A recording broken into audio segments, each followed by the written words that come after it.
Quel plaisir de retrouver une fois encore Sylvie Drapeau, qui vient aujourd'hui non pas à titre de comédienne, mais d'écrivaine. En février dernier, était publié aux éditions Le Méac La Terre, 4e et dernier tome d'une tétralogie amorcée en 2015. Merci beaucoup, Sylvie Drapeau, d'avoir accepté de revenir. C'est un plaisir toujours de vous rencontrer puis de boucler la boucle avec le dernier opus. Oui, mais on est triste. Ah. C'est justement ma première question. Est-ce que c'est vraiment la fin de cette saga familiale? C'est la fin de cette saga, oui, que peut-être on pourrait appeler le cycle familial, en ce qui me concerne.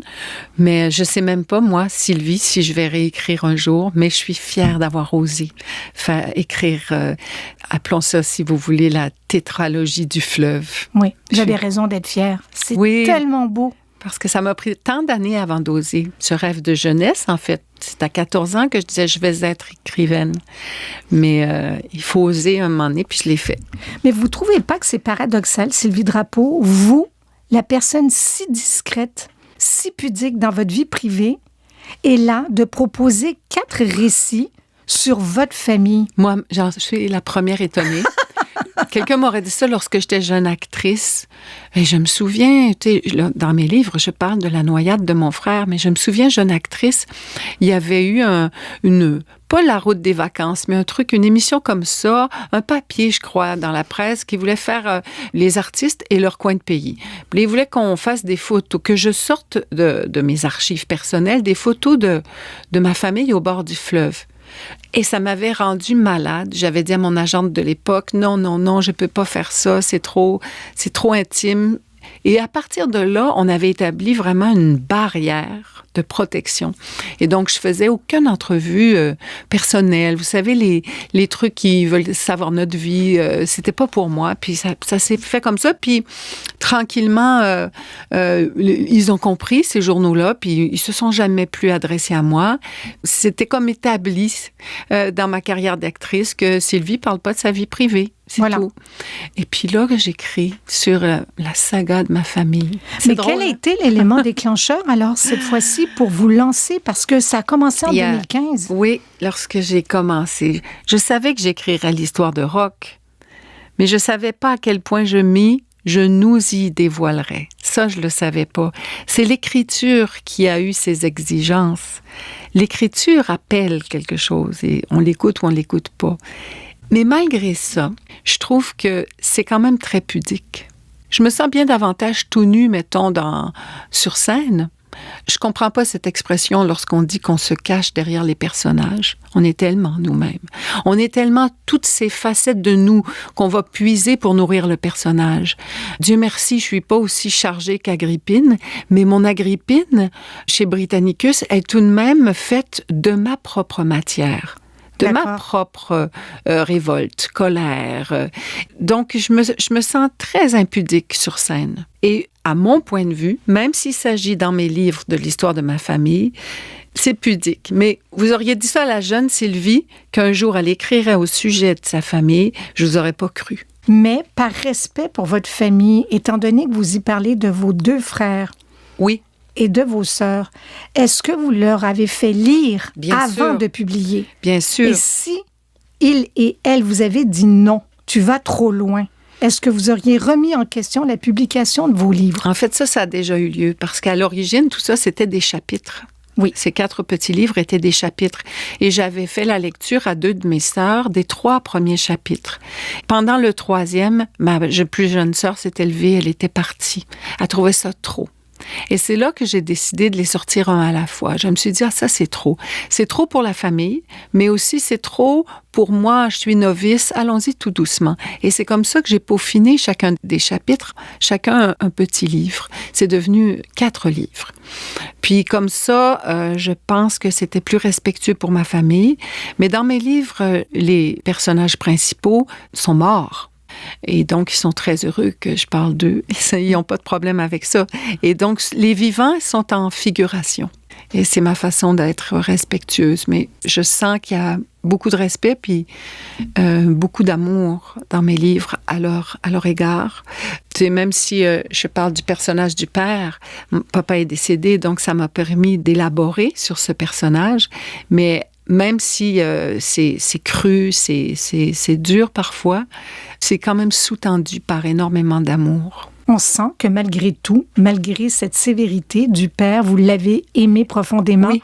Et jamais vous ne jugez vos personnages, vous nous les amenez à nous les faire connaître, Oui. mais avec un amour débordant. C'est extraordinaire. Alors, reprenons un peu, au cas où les gens n'auraient pas encore lu vos 4 tomes. Bien sûr.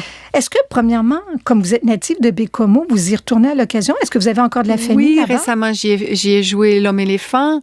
J'allais dire, j'ai plus de famille. Il n'y a plus aucune sœur qui est là, mais ma nièce est là. C'est tout. Je n'ai qu'une nièce à présent qui est venue voir L'Homme-éléphant. Et donc, c'est le désert et j'étais à l'hôtel comme tout le monde. Ça faisait drôle. C'est la première fois que j'allais en tournée par chez nous sans dormir à la maison. J'étais à l'hôtel. J'appréhendais ça beaucoup, puis ça s'est bien fait. Tout passe. Oui. Hein? Mais j'étais quand même tellement heureuse d'aller prendre un bon café au manoir du café, puis tout ça. C'était chaleureux. Et de présenter l'endroit à mes chers partenaires de jeu. Oui, parce que Bécomo est en quelque part un personnage aussi dans vos livres. Oui. Surtout pour le fleuve, Oui. étant donné... Bon, reprenons. Le fleuve et la forêt. Exactement. Ça se passe au bord de l'eau. Malheureusement, comme vous le disiez tout à l'heure, votre frère Roch est décédé Oui. alors que vous aviez 5 ans. Oui, ça, c'est le premier opus. Oui. C'est une adresse, c'est 4 adresses à 4 morts. Donc, le premier, le fleuve, c'est une adresse à Roch, mon grand frère qui s'est noyé. Le second, c'est une adresse à maman qui est morte très jeune d'un cancer du sein. Le troisième, c'est une adresse à mon frère, mon petit frère Richard, qui était schizophrène et qui s'est enlevé la vie. Et le tout dernier, c'est ma chère Suzanne, ma chère sœur Suzanne, qui est morte. On n'a pas fait d'autopsie, mais quelque chose comme un ACV, vous savez, accident cardiovasculaire. Et morte très jeune aussi. Très jeune, 51 ans. Alors, c'est 4 adresses à mes morts. C'est bien dit, 4 adresses. J'adore cette expression-là. Oui, c'est des hommages aussi, hein? Oui. Mais c'est des histoires, des romans avec des intrigues, avec des mystères. Ce sont des romans. Il s'agit de ma vie, bien sûr, mais c'est pas une autobiographie, sinon il y aurait des trous épouvantables. Ce n'est qu'aux 4 dans la Terre qu'on apprend que la narratrice est actrice. Exactement. Donc, ça aurait pu être révélé bien plus tôt, dès la mort de la mère dans le 2, parce que la jeune actrice voit mourir sa mère. Mais c'est juste aux 4, c'était une nécessité. Comme je vous dis, c'est le roman qui appelle, qui m'amène à me révéler. Mais aussi mon éditrice, ma chère Marie-Claude Fortin. Aux 4, là, c'était vraiment toute la place était prise par ma sœur Suzanne, parce que j'entrais aussi à nouveau dans la folie, la bipolarité cette fois-là. Puis ma chère éditrice a dit non. Ma Sylvie, là, a dit, on est allé là. Alors, j'ai enlevé c'était très important, la bipolarité. Elle a dit, on est allé avec Richard en schizophrénie, comme je l'appelais dans le roman, au pays de la schizophrénie. On est allé. Alors là, tout à coup, c'est l'occasion, puisque tu nous révèles que la narratrice est actrice, mais c'est l'occasion de te mouiller, d'autant plus qu'elle tombe malade. C'était tout petit la partie où je me révélais. Et donc, c'est ça qui a pris de la place. Et Suzanne n'a plus été que la moitié du roman. Puis ensuite, la deuxième partie, c'était la narratrice et son burn-out. Oui, exactement. Son épuisement.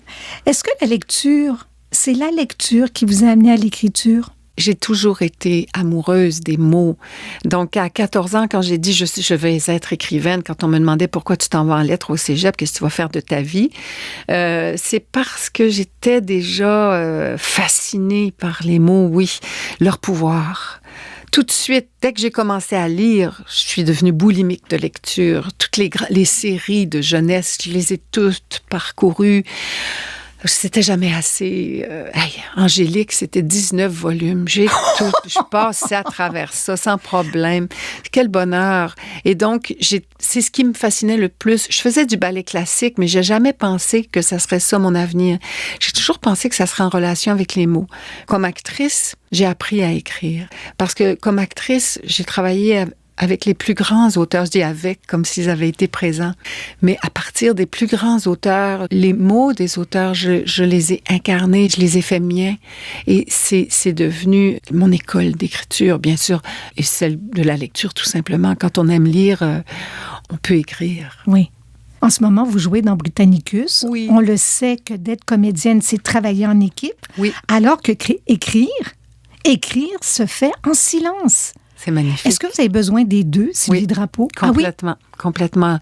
J'ai été longtemps l'effervescence des salles de répétition et des théâtres, mais descendre, parce que c'est au sous-sol chez nous, descendre, écrire en solitaire avec mon thermos de thé, c'est quand même assez fabuleux. J'éprouve énormément de reconnaissance quand je peux faire une chose pareille, aller me recueillir. Pour moi, c'est du recueillement. C'est très intime et c'est très gentil. Je pleure pas hein, quand j'écris cette saga familiale avec un mort par livre. C'est pas ça l'affaire. C'est une sculpture de mots, un hommage, un totem.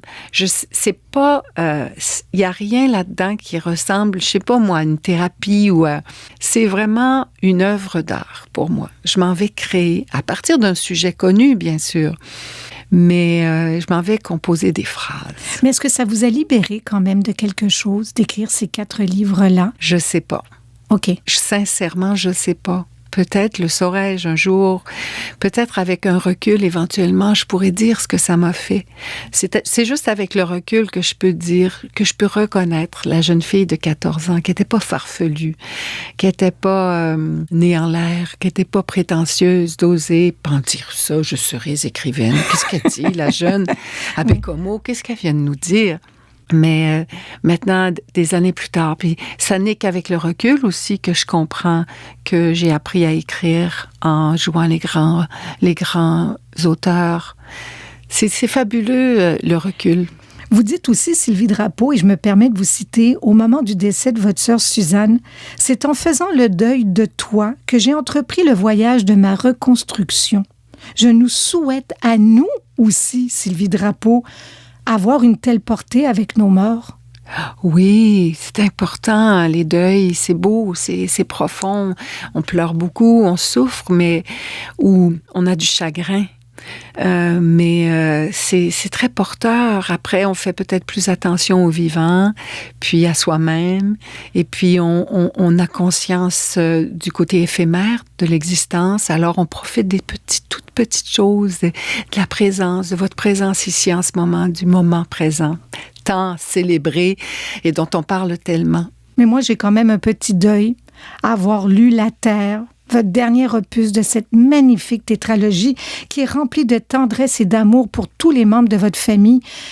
Je peux pas m'imaginer que ça soit vraiment un point final. Bien, pour ce qui est de l'histoire de famille, je pense que oui. Je serais bien étonnée parce qu'il s'agit, vous savez, il y a 5 éléments, on dit. Alors moi, j'ai voulu écrire, les titres sont 4 éléments. Le fleuve, l'eau, le ciel, l'air, l'enfer, le feu, la terre. Et puis quelqu'un m'a dit, parce que comme vous, il se dit, oh non, c'est pas fini. Il a dit, après, il y a l'éther.